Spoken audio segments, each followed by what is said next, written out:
Drake's Iceman just collapsed off the summer charts and the hip-hop world is panicking forever. In a game where most rappers would rather scream numbers than actually make music that lives, Drake is watching the summer of 2026 slip through his fingers in real time. And the collapse of the Iceman album is now happening so fast that even the loyalists cannot spin it anymore. Right now, in this exact window, Drake is melting off the charts before the summer is even halfway spent, and the whole conversation around Iceman, the album that was supposed to freeze the top 10 and hold it hostage until Labor Day, has flipped into a full-blown industry emergency. Before this thing goes deeper, hit that like button, hit subscribe, hit hype, because we're about to break down exactly how Drake went from summer savior to summer casualty in less than 8 weeks, and why the algorithm, the Billboard charts, and the streaming platforms are all telling a story that Drake fans absolutely do not want to hear. Because let us not pretend. Back in early May, when Iceman first landed, the entire rollout was built on one promise. Drake was going to be the guy. Drake was going to be the rapper who dragged rap back into the top 10. Drake was going to shove aside every pop record, every country crossover, every rock resurgence, and put the culture back in the driver's seat for one long, dominant summer. That was the pitch. That was the plan. That was the flag Drake and his camp planted the second the Iceman tracklist leaked. And for a very short, very hopeful window, it looked like it might actually happen. The debut numbers were staggering. 150 million streams on day one. 150. That is not a number you post by accident. That is a number you post when a machine is behind you, and Drake had the biggest machine in the business behind him. Then day 2 happened. And day 2 dropped that number by 70 million. 70 million streams evaporated in 24 hours. That is not a normal decline. That is a cliff. That is the sound of a rocket engine cutting out mid-flight.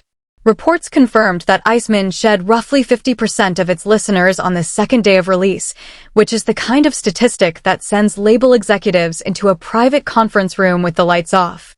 And it gets worse, because right in the middle of this collapse, Spotify, the same Spotify that had been carrying Drake for years, admitted publicly that they had manually manipulated first-day streams for the song, Make Them Cry, one of the flagship records off of Iceman, and one of the tracks Drake was personally pushing the hardest as the anchor of the Make Them series.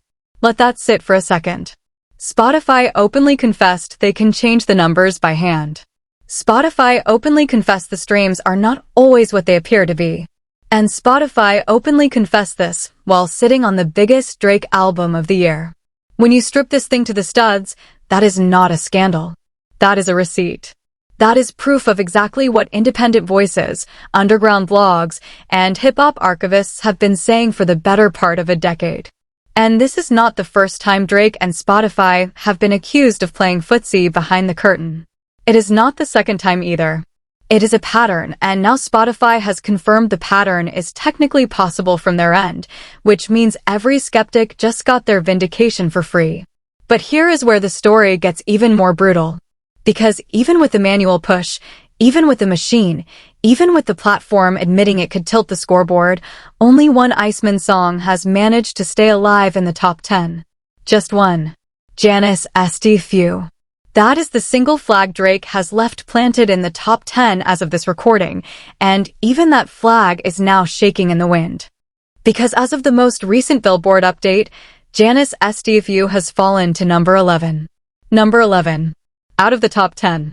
The last remaining lifeline of the entire Iceman rollout dropped out of the exact chart position that Drake fans spent all of May and June arguing about on social media, in group chats, and in comment sections across every platform. And once you fall to number 11, gravity takes over. Gravity does not care how loud your fan base yells. Now, Drake did not go quietly. Drake did what Drake always does. Drake pivoted the marketing machine and went in on Janice STFU as the priority. He built a whole promotional stunt around it, an actual apology party for women named Janice, invitations, decorations, the whole spectacle, designed to juice the streams, spark viral clips, and generate enough novelty that the song might climb back into the 10. It was creative. It was on brand. It was expensive. And it did not work. Because when the music itself is not translating, no stunt can carry the record on its back forever. Make Them Cry did not hold.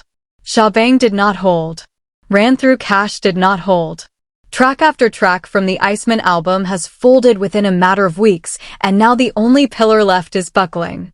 The moment the room writes these guys off, Drake fans always tell you the numbers do not tell the full story. The moment the numbers stop working, though, those same fans go silent, because the numbers were always the argument. And that is the entire problem in one sentence.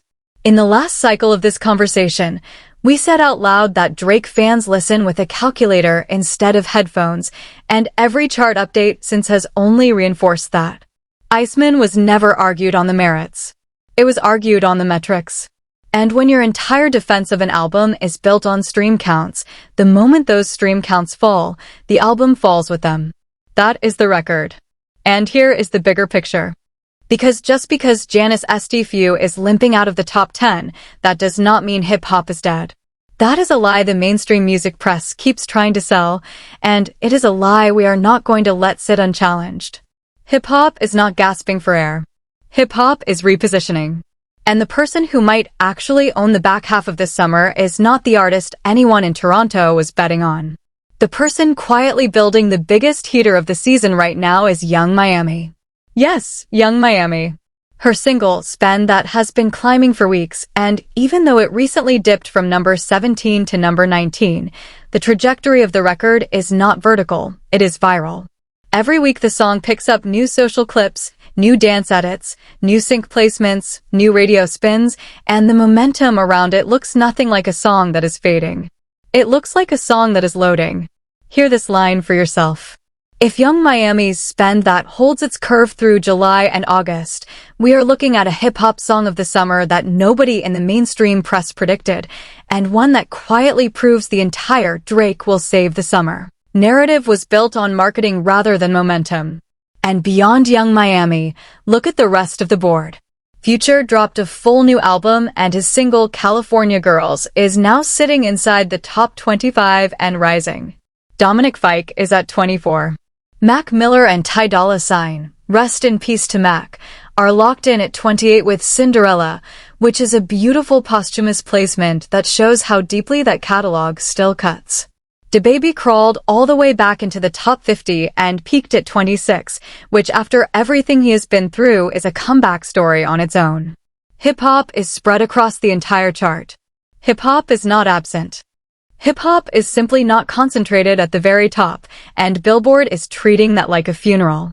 Because Billboard, in its wisdom, just published another one of those alarmist think pieces claiming that hip-hop and R&B have suffered their sharpest decline in Billboard 200 equivalent market share since 2023, dropping from roughly 40% in the first half of 2023 to approximately 30% at the midpoint of 2026, while pop, country, rock, and Latin continue to gain ground. And listen, that 10-point swing is real. But it is not a death certificate. It is a market rotation. And Billboard runs a version of this same article every single quarter. Every 3 months, like clockwork, some music business publication rolls out a headline about hip-hop's collapse, moves the goalposts on what counts as healthy, and cashes in on the outrage. Take these articles with a grain of salt. Take them with a whole shaker. Because the same publications will run hip-hop is dying in July and hip-hop's biggest year ever in December, depending on which artist happens to be trending that week. Before this thing goes deeper, we have to address the elephant in the room. Because when Billboard writes an article this loud about the sharpest decline since 2023, what they are really saying, whether they know it or not, is that the last time rap was truly locked into the top of the culture was the exact stretch that ended with the Kendrick Lamar and Drake battle, followed by Kendrick dropping his own project. That was the last unignorable moment where rap was not competing for chart position, it was defining chart position. So when Billboard subtly implies that rap needs another jolt, they're essentially waving a flag toward Compton and asking Kendrick Lamar to save the entire year the same way Drake fans were asking Iceman to save the summer. And the moment the room writes these guys off, Kendrick Lamar has a habit of walking in and rewriting the room. Whether he drops in the fall, drops in the winter, drops next year, or drops tomorrow morning at 2:47 a.m. with no announcement. The reality is the industry has been holding its breath waiting for him. And that is a different kind of pressure than the one Drake carries. Drake carries the pressure of having to release constantly to stay relevant. Kendrick carries the pressure of choosing when to move. Those are not the same posture, and that is the record. That is exactly why Drake had to drop Iceman with maximum machine backing. And that is exactly why Kendrick can afford to sit, plan, and pick the exact window that turns the whole conversation on its head. Now, back to Iceman. Because the deeper we go into these numbers, the uglier the picture gets. This is why you do not overhype an album you are not actually going to play on repeat. The core loyalists who defended Iceman for weeks, the ones who called it Album of the Year in the first 48 hours, the ones who said it was the sound of the summer, the ones who guaranteed it would freeze the charts, are not the ones streaming it now. That is what the data shows. The people who screamed loudest about Iceman are the people who stopped listening first, because the entire performance was never about the music. It was about the win. It was about the culture war scoreboard. It was about beating Kendrick by proxy through a chart position that has now evaporated. And this is exactly the trap Drake keeps walking into. When you make numbers your identity, the numbers eventually turn on you. When your fan base listens with a calculator, the calculator eventually spits out a number you cannot spin. You cannot woof about being number 1 forever and then quietly slide into number 11 and pretend nothing happened. The receipts do not disappear. The screenshots do not disappear. The archived tweets do not disappear. And the hip-hop community has a very long memory when it comes to victory laps that turn into apology laps. Now, let us zoom out for a second. Because inside the top 10 right now, the field is genuinely wild. Olivia Rodrigo at 14 is starting to lose grip and will likely slide next chart cycle. Stella's Left This Boston is holding tight but wobbling. Songs are trading positions faster than they have in years, which actually opens the door for someone unexpected to pop in and grab a spot. And this is where the entire hip-hop is dead narrative falls apart. Because the top of the chart is fluid. And when the top of the chart is fluid, hip-hop only needs one moment, one viral clip, one perfect sync, one unexpected feature, and boom, a rap record slides right back into the top 5 and every doomsday article gets deleted overnight. So with all that laid on the table, do not fall for the panic. Hip-hop is not collapsing. What is collapsing is the specific bet that Iceman would carry the culture single-handedly. What is collapsing is the myth that manual streaming manipulation can hold up an album whose songs are not being replayed. What is collapsing is the narrative that Drake, in his current era, is still the artist who defines the summer by default. Those are 3 very specific collapses, and none of them equal the death of rap. Rap is fine. Rap is scattered across the top 50. Rap is loading a Young Miami takeover. Rap is waiting for whichever release comes next.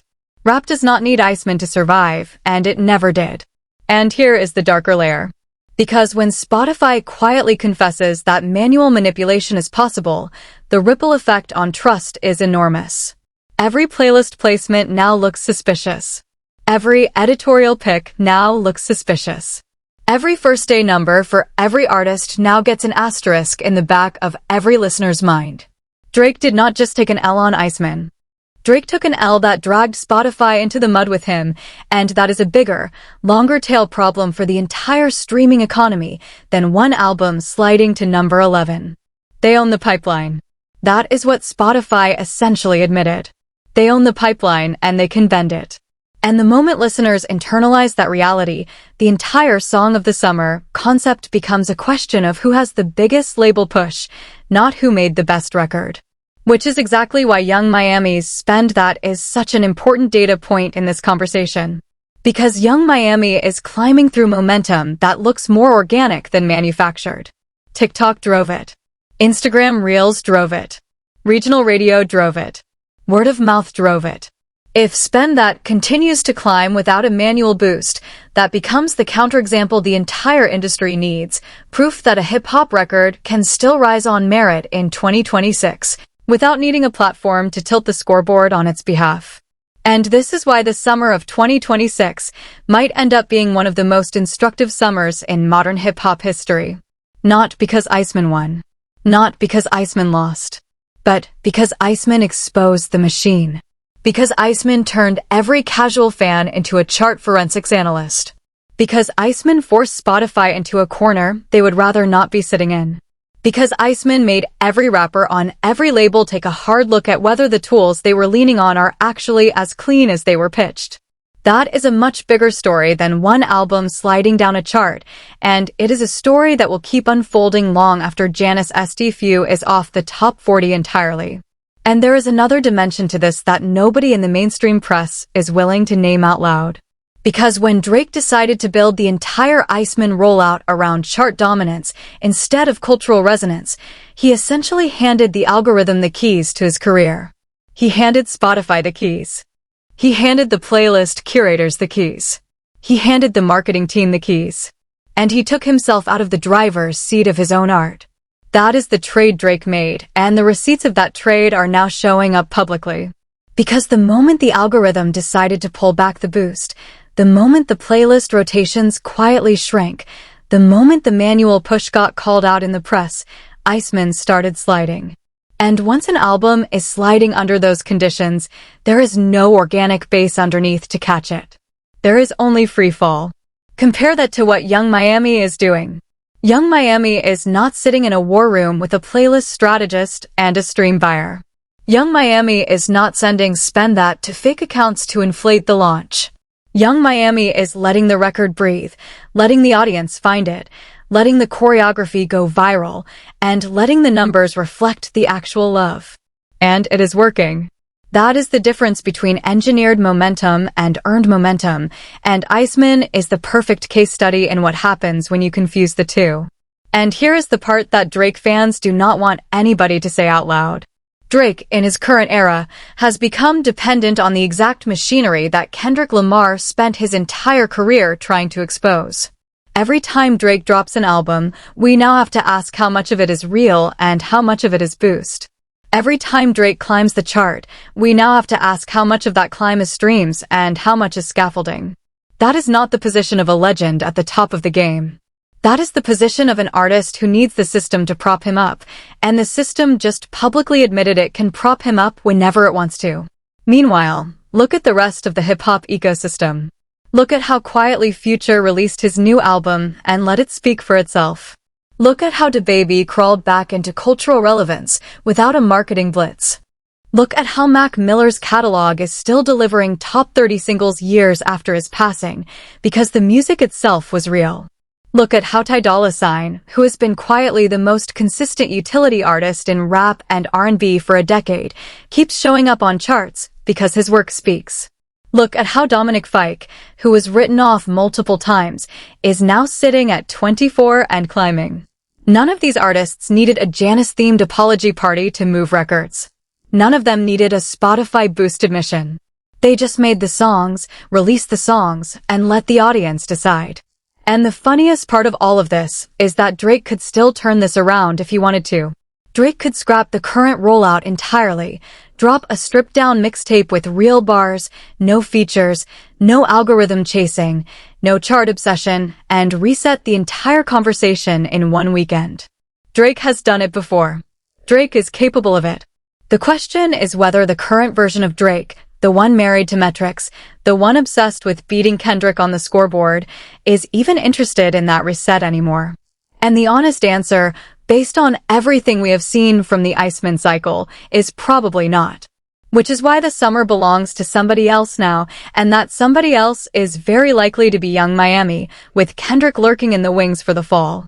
Now, before we wrap this up, we have to talk about what happens next. Because there are 3 scenarios sitting on the table right now, and each one changes the second half of 2026 in a completely different direction. Scenario 1. Drake pivots hard, drops a surprise mixtape or deluxe drop before Labor Day, and manages to snatch one more moment of relevance before the full album cycle takes over. Possible. Not impossible. But increasingly unlikely given how burned the well feels after Iceman. Scenario 2. Young Miami spend that continues its climb, breaks into the top 10 by mid-August, and gives hip-hop a legitimate, homegrown, non-machine-driven song of the summer. Very possible. Very likely if the trajectory holds. Scenario 3. Kendrick Lamar breaks his silence, drops something with zero rollout, and vaporizes every existing chart conversation the way he did the last cycle. This is the scenario Billboard secretly wants. This is the scenario the algorithm is waiting for. This is the scenario that would reframe the entire second half of 2026 in a single weekend. Drop your verdict below. Which scenario do you actually believe? Is Drake cooked for the year? Is Young Miami about to shock everyone and claim the summer?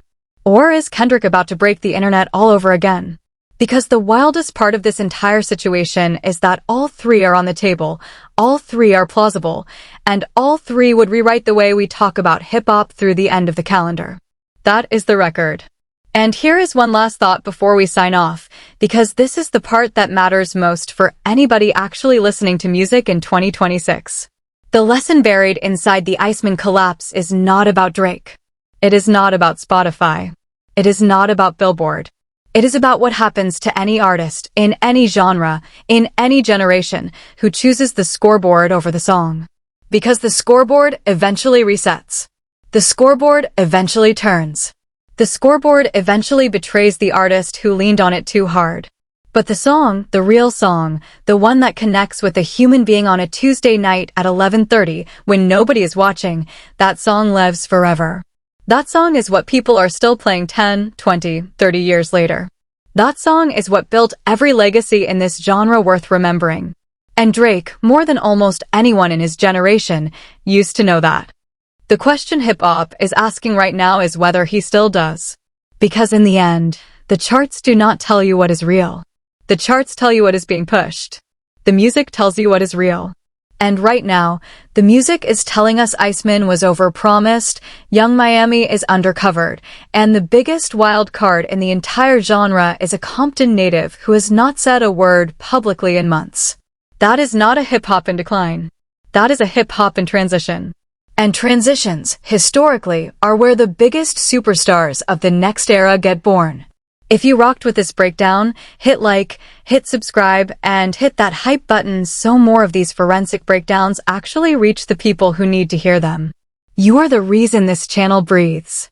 And if you want to see exactly why we think Kendrick Lamar is quietly setting up a move that could nuke the entire second half of 2026, that video is queued up right now, and you're absolutely not going to want to miss this one.